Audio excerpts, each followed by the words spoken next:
The Last Dance.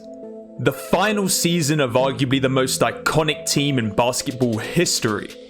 The storybook ending of the Michael Jordan era. The crescendo of a historic Bulls dynasty that brought in not 3, not 4, not 5, but 6 NBA championships. Now, this was also a season full of drama and a ton of uncertainty about the team's future, in which the Bulls were still able to overcome a strong Utah Jazz team to get the job done one last time, completing MJ's perfect finals record at 6 wins, 0 losses, and ultimately leaving Stockton and Malone empty-handed. I mean, come on, man, you can't write this stuff. It was a beautiful ending to an insane era of Bulls basketball and a perfect end to Jordan's career. Assuming we just disregard the whole Wizards thing. But what if we hopped in a time machine and replayed that whole 97-98 season again? But this time we give that aging Jazz team a chance to make some moves and go all in to upgrade their roster to really compete with that Bulls squad. What if in this alternate timeline things went differently? What if an upgraded Jazz squad actually got it done and vanquished the Bulls, spoiling the party, raining on the Bulls' parade, and sullying Jordan's perfect finals record in the process? What if Stockton and Malone both retired with a championship ring, instead of just being the all-time greats who never quite got over the hump and conquered the greatest of all time? Well, today that's exactly what we're going to try and do. Welcome to The Last Dance, the alternate ending, where we're going to run that season back and try to build a Jazz squad good enough to alter the course of history and win the 1998 NBA championship. Sorry MJ, you're pretty good at the whole basketball thing, but it's time to finally take an L. Let's get into it.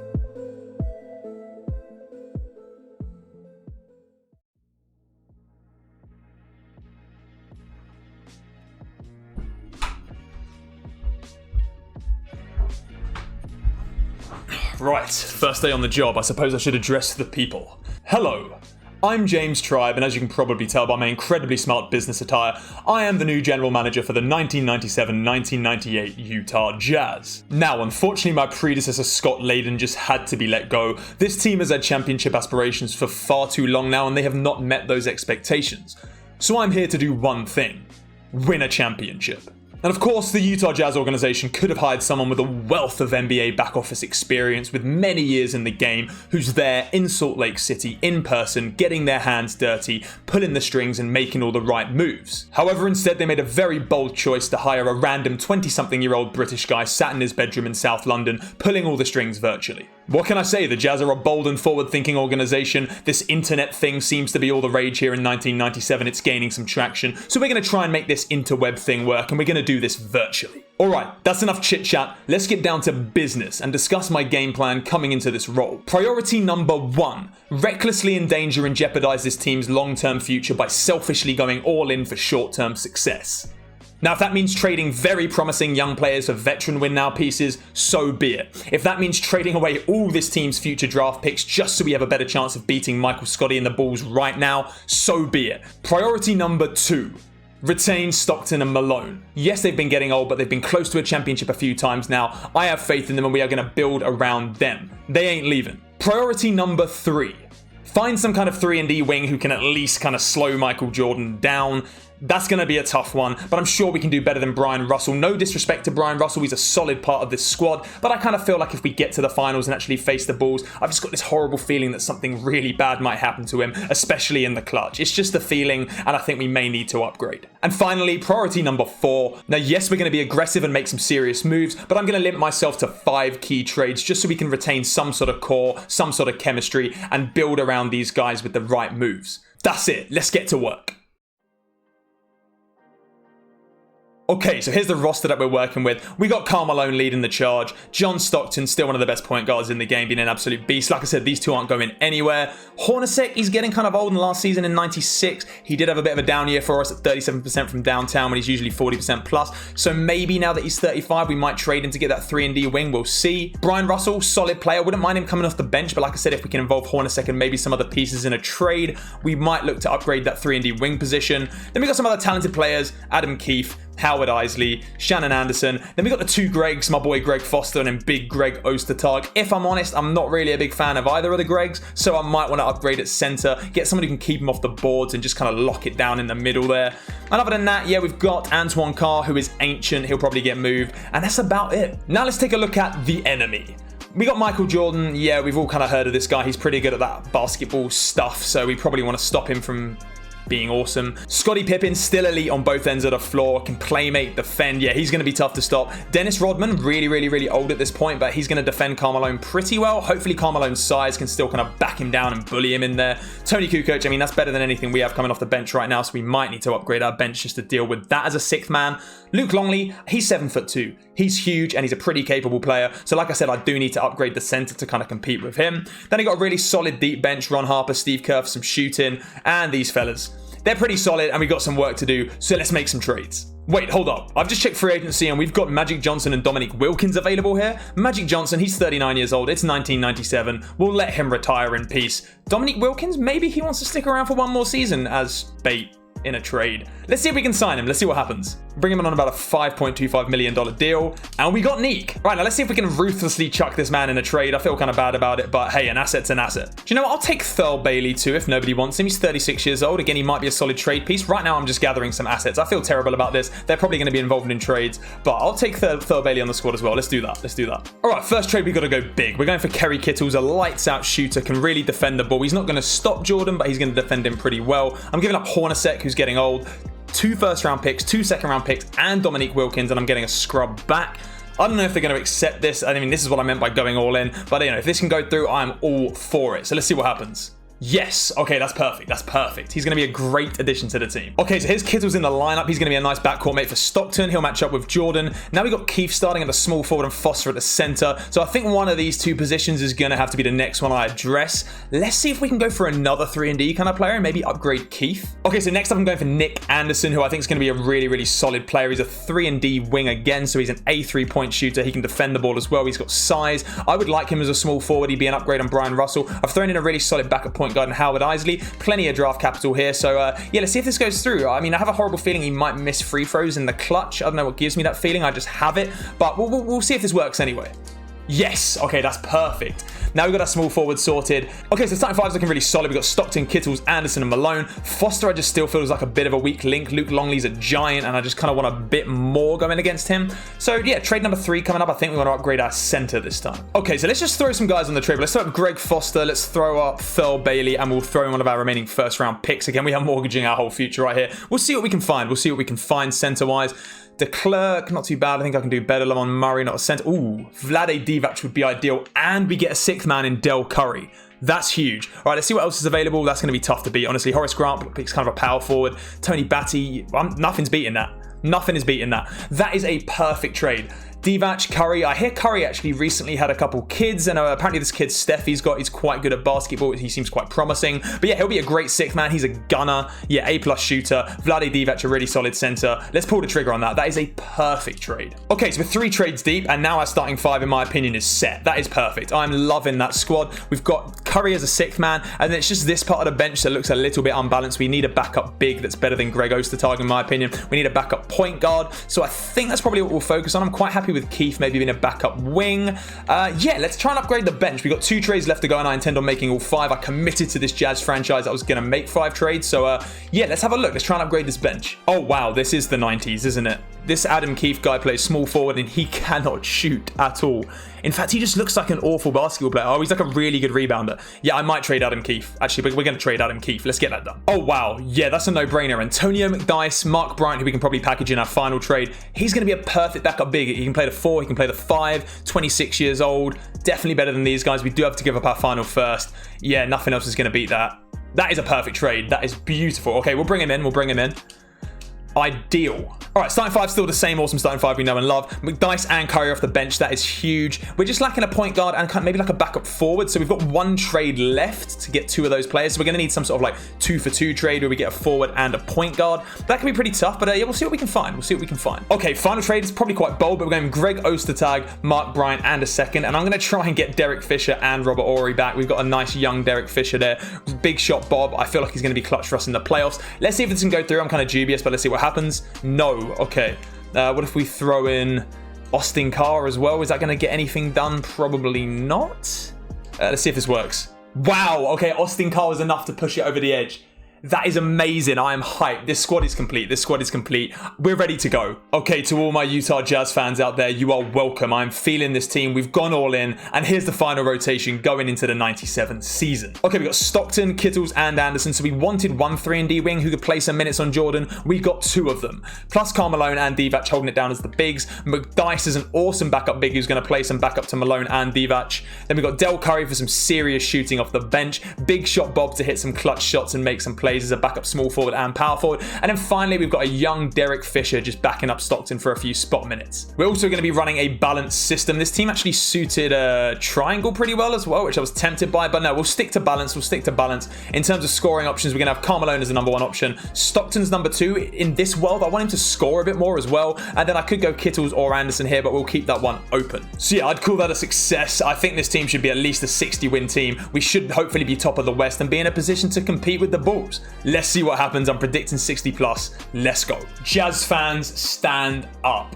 What a season. We went 69-13. Karl Malone wins the MVP. I'd call that a solid first year on the job. 25 points per game, 15 rebounds, 6 assists, which is kind of crazy. 1.2 steals, 1.6 blocks. Super efficient from the field. Yeah, that's a pretty good season from Karl Malone at the age he's at. Juwan Howard, Lorenzen Wright was the 6th man of the year. Shaquille O'Neal, defensive player of the year. And Shaquille O'Neal, the most improved player. So yeah, Shaq's going to be a tough beat in the West for sure. All NBA teams, we got Michael Jordan, of course, on the first team. Karl Malone on the first team, obviously, as the MVP. Stockton did make the second team, so he clearly had a pretty awesome season. And then third team, any other Utah Jazz on there? No. What about the defensive teams? Now, actually, we've got Stockton and Malone on all defensive second team as well, which is incredible. Okay, so in terms of playoff matchups, we've got the Kings in the first round, who have a roster of Mahmoud Abdul-Rauf, Mitch Richmond, Corliss Williamson, Phil Jackson. Phil Jackson?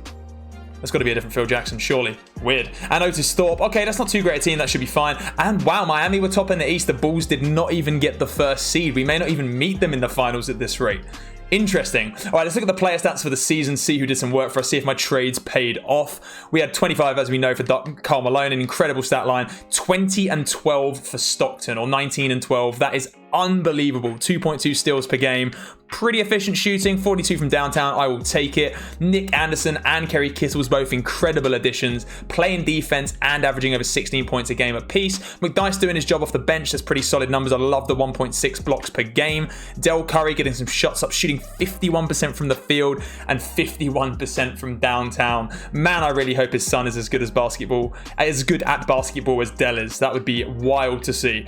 Vlade Divac, 10 rebounds a game, 1.8 blocks. We had a ton of rim protection on this team, which is really solid. Big shot Bob, not the most efficient. In fact, he was kind of trash. So maybe we'll lower his minutes going into the playoffs. Derek Fisher, young, also kind of trash. Again, these two might be losing some minutes going into the playoffs. Okay, so looking at the team stats, let's figure out why we were such an epic team with 69-13. We had the best offense in the league, the best scoring output in the league at 114 per game, right there with the Knicks and the Heat. Then defensively, yeah, we're right there with the Bulls. Best defense in the league, a 17-point per game differential. That's dominance. That is dominance. Who says going all in doesn't work? Hey, this team may have no future, but right now we are ready to win. Okay, so going into the playoffs, I'm going to take a few minutes from Derek Fisher. We'll put him at 8 points per game. We'll give Stockton a full 40. And then in terms of Rob Horry, we'll probably take him down to 10. We'll get Malone up to 40 and Nick Anderson at 36. I think that's probably a good idea. Okay, let's get into round one. And I think this is going to be a pretty easy round, honestly. Let's just hope the Bulls can even make it to the finals so we get a chance to beat them. Looks like Chicago's won all in their series. We're going to dominate the Sacramento team, obviously. Perfect 4-0 sweep. The Bulls get through easily as well. I think that Knicks matchup is going to be a really tough matchup for the Bulls, so we'll see if they even get through it. All right, we've got the Clippers here in round two. Martin, Eric Piatkowski, Rodney Rogers, Lamont Murray, Isaac Austin, and not too deep a bench. I guess their bench is solid. Pooh Richardson. Okay, again, I think that should be pretty easy. And then the New York Knicks team, is that like Ewing, Houston? I think they've got a pretty good team over here. Charlie Ward, Houston, Larry Johnson, Patrick Ewing, John Starks off the bench. That's going to be a tough matchup for the Bulls. We'll see who comes out of that one. Simulate round. Easy money for us. All the Bulls are killing the Knicks so far. 3-0. Okay, the Knicks are pulling back. We're done. We're sorted. It's game 7. Oh my God, and Chicago makes it. Chicago makes it. That was a huge game 7. Let's see if Michael Jordan went big in the game 7. I want to kind of scout out the opposite. Michael Jordan. Michael Jordan, 49-8. Yeah, that's about right. That's about right. Insane game by him. All right, we got Portland in the finals here. Let's see what happens. Let's have a look at this team. Damon Stoudemire, Isaiah Ryder. That's a really solid guard pairing there. Brian Grant, Arvydas Sabonis, 89 overall in his prime. Jermaine O'Neal off the bench. Wow. Okay, this is going to be a tough series. And then the Bulls have got Miami. Is that like Tim Hardaway? Yeah, Tim Hardaway, Dan Marley. Interesting. Alonzo Mourning. That's a tough squad as well. Let's see if we can both make it. All right, simulate round. Chicago are up. We're down 2-0. Oh my God. Please pull it back. Please pull it back. Let's go. Let's go. We got the finals matchup that we wanted. That is huge. We're going to get a chance to rewrite history. Let's do it. So we have a chance. We have a chance to take down the Bulls. This is why I took this job. This is what we did all of that aggressive movement for. We're here. We're here exactly where we wanted to be. Ron Harper, Michael Jordan, Scottie Pippen, Dennis Rodman, Luke Longley. Kukoc is the sixth man. Yeah, they are deep. They're a great squad. And they are the ones that we want to get through to win this. I wouldn't have it any other way. Let's have a look at our closeout game as well. We had Sabonis going off Stoudemire. And then, yeah, Karl Malone dropping a 40-piece John Stockton. Let's have a look at the playoff stats, see how our guys have done so far in the playoffs. So, yeah, Malone stepped his game up, 29 per game in the playoffs. Stockton's going off at 23 and 12. Kittles is really stepping his game up. He's kind of like taking the role of Nick Anderson, taking some of his points, 50% from the field. We need that from Kittles even against Jordan. So it's going to be a tough ask, but let's see how this goes. Okay, we're in the first quarter of game number 1 here. I'm actually going to watch it live, so let's see what happens. Solid first quarter, solid second quarter. Oh, easy money. Easy money in game 1. We're up 11. Let's see if we can hold the lead. Let's go. Easy win. 120-97. Let's go. Let's have a look at the box score, actually, see who did some work in this one. John Stockton, Karl Malone, pretty balanced effort. We just held them to 97 points. So clearly the defense is doing its job. Jordan had a pretty tame game for him. I'm happy with that. If we can defend like that in every single game, oh my God, Simcast Live. I hate Simcast Live. Right, sorry about that. This remote working thing's hard. The software that the Jazz provided me to do this from South London wasn't ideal there. I think I meant to click this one. Simulate with Simcast. Let's see what goes on. Another good first quarter. Another good second quarter. All right, they're pulling back a little bit. Let's see what goes on. 81-71. All right, they're within 7. Oh, if Jordan clutches this out. Yes. Easy. 2-0. Let's go. Game 3. Let's just keep it rolling. Actually, no, I want to check the box score again. 32 for Malone. Jordan went off and got 38. That's fair enough. But no one else really stepped up and helped him. Pippen had a kind of quiet night. I'm fine with that. Let's jump into Simcast again. All right, first quarter. Okay, the Bulls are showing up this time. Great second quarter, though. Let's go. Come on, keep the pressure on. 87-82. Oh, my God, this is a close one. This is the one we've been waiting for. 1-point game. 3-point game. Come on, pull it back. 3-point game. Okay, we're up 149. Tie game, 18 seconds to go. Let's jump in and watch. Let's see what happens. Come on. Okay, here we are in game 3. It is Jazz ball. 18 seconds to go. Ball into Kittles. He's isolated on Jordan. Let's see what he can do. See the back cut. Karl Malone, Kittles in the corner. He's static. Who's going to take the shot? They should post up Karl Malone here. Come on, surely. Kittles for 3. No. It's going to be Kittles versus Jordan for the game. Kittles over Jordan, and it's a brick. Why is Kittles taking that shot? They're going to give it to Michael Jordan, and he might end this knowing him. Let's see what happens. Can Kittles clamp him up? Ball into Jordan. Instant pull, long range, and it's off. Thank God. Let's get into overtime. We're still up 1 with 50 seconds to go. Still up 1. We're up 2. Let's go. Can they tie? All right, let's jump back in. Let's see what happens. We've got 31 seconds left to go. Let's see how we do. Can we get a better shot this time? John Stockton with the ball. You love to see it. Stockton holding it up top. Stockton into Malone. Malone over Rodman. Great defense by Rodman, and Rodman's got the ball for the timeout. Ball's in with Pippen. 20 seconds to go. Pippen isolated on the right wing into Michael Jordan. Jordan being clamped up by Kittles. Big D. And it's a free throw. I mean, Jordan's going to hit these. There we go. Free throw number 2. I'm expecting nothing less than a swish. Let's go. Okay, game tied again. And that is a Jazz timeout. Stockton up top. Stockton holding the ball. It looks like they're going to go for the last shot. Malone with the screen, and he split the screen. That did not just happen. Stockton steps out of bounds. He's choking in the clutch, and MJ's going to have a chance to win it. You hate to see it. Harper's got the ball. Stockton clamping him up. Let's see if the ball goes to Jordan. I assume it will. Jordan in the post for the win. Will he get the shot off? No. No, he didn't. Jordan blew it. Let's go. Double OT. Let's go. Close game. It looks like it's going to go down the stretch again, or maybe not. We may have got it done. It's over. That's 3-0. That is huge. It took a lot, but we got the job done. Let's get into the final game. This is looking good. Actually, for the record, Jordan finished that game with 55 and 11. And then for us, Nick Anderson just had the game of his life in game 3 of the finals. So, yeah, let's hope for more of the same going into game 4. And hopefully we can wrap this up. Let's not mess around. Let's not let them have games. Let's get the job done in 4. Let's sweep this. Let's see what happens. So we're only up by 1 point so far in the second. All right, let's keep it going. All right, let's kind of a tight one. Oh, we're pulling away a little bit. We're pulling away a little bit. 78 to 65. Oh my God, we might be getting it done. I think it's over. I think it is over. We are up 20. Oh yeah, let's get in there and see these boys lift the championship. This is a beautiful moment. And Jordan dribbles it out, 110 to 87. These are the scenes that I took this job for. Stockton celebrating after years of hurt. Oh, it's beautiful. Finals, champions, Jazz. Oh, I never thought I'd see the day. This is glorious.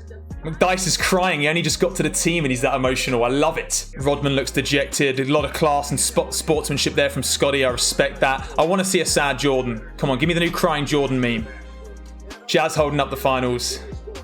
Karl Malone looking very happy with himself. Finals MVP for Karl. Wow, that's an interesting face. Okay, they're clearly very, very happy. They might have already had about 6 bottles of champagne. I think he's missing his head with that pour. There he is, Stockton with the chip. Not Jordan this time. The tables have turned. Vlade, oh, it's beautiful to see. Just let it stand on the record in a closeout game. Jordan did drop another big game, but it was not enough for Karl Malone, the new hero Nick Anderson. He may have bricked a few clutch free throws here and there, who knows, but he was balling in this series. Stockton was being Stockton, and they got the job done. Woo, we finally got there. That video took so long, the lighting has completely changed because it's now dark outside. This is normal content creator James speaking, by the way, after my half-assed attempt at playing somewhat of a character through most of that video. I just wanted to say thank you so much for watching. This was one of my bolder and more ambitious videos to date, one of the more fun ones I've produced as well, and I must say it was even more fun to execute than I anticipated. And yeah, that was definitely a pretty shocking alternate ending to The Last Dance. I honestly expected a bit more drama there. I did not expect a sweep, but I will take it. So yeah, that's about it, man. I'm actually still pretty new to this YouTube thing, so if you are new, please subscribe and hit that bell. It really helps the channel grow. I'm looking to do 2 to 3 videos like this every single week, so if you enjoy this kind of content, please get involved. Also, if you feel this video is worthy of a like, please drop a like. It took a long time to produce this one, and it makes all that effort feel worthwhile. It also really helps the YouTube algorithm to promote my content and get me in front of more people, so that would be much, much appreciated. That's it. Once again, thank you for watching, and until the next video, goodbye.